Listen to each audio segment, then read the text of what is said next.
Hi, and welcome back to Ed and his cupboard door.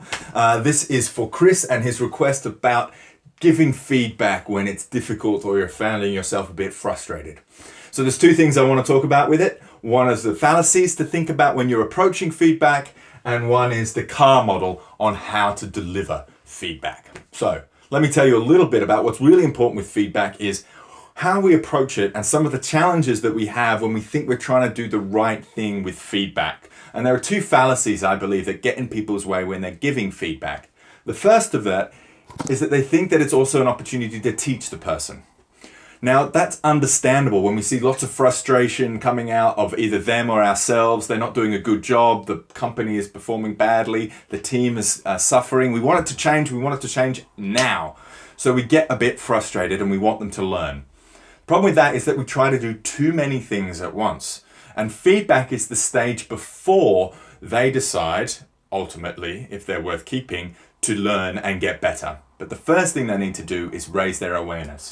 So the first fallacy is that teaching is not feedback, right? Feedback is a time to raise their awareness. It's not the time to educate them on what to do. That comes after. Still important, but it comes after feedback. The second one is a little tricky, and that's honesty. I'm going to put a question mark over it because I do want you to be specific, and it's not about being dishonest. But honestly, sometimes if I was to be honest with you about your performance, well, I tell you what, you were absolutely, you could lose it, you could be frustrated, and you know intuitively that if you say that, you're probably going to get a defensive response, you're going to get kickback. And so being honest with all your thoughts and feelings is not what's being asked for with feedback. What is being asked for is to be specific about what you've seen. This is where I want to introduce you to the C.A.R model on how to give feedback.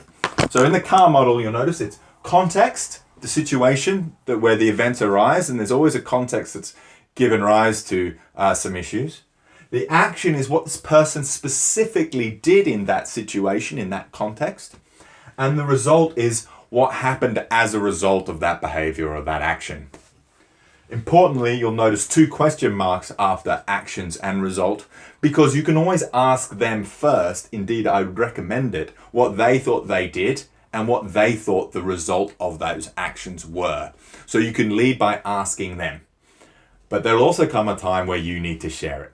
Okay, so you want to tell them a bit about the context, what actions be specific, and what result came of it. So here might be a quick example. I noticed you dealing with an angry customer on the phone the other day. It went on for a while. I heard you say Rome wasn't built in a day. Your voice got louder, and I heard you say yes, but 3 or 4 times during that 10-minute call. What do you think was the impact? So that was the actions, and I could ask them about the impact. Or I could say the result was it went on for another 10 minutes, and then it got escalated to me, and I had to handle the customer, and it looks like we might have lost them. That is C.A.R, context, action, result. Right? We can then go and talk about what you might do differently next time, but that's a separate piece from feedback. Feedback is about awareness of what's happened. Fixing it is what they're going to do next time, and ideally they'll think of ways.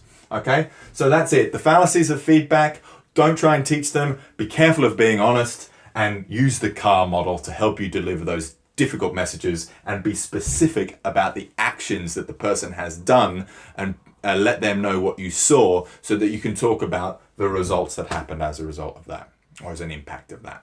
Okay, so that's Ed and his cupboard door about giving feedback in difficult situations. If you liked it, follow me on Facilitating Change, and thank you very much.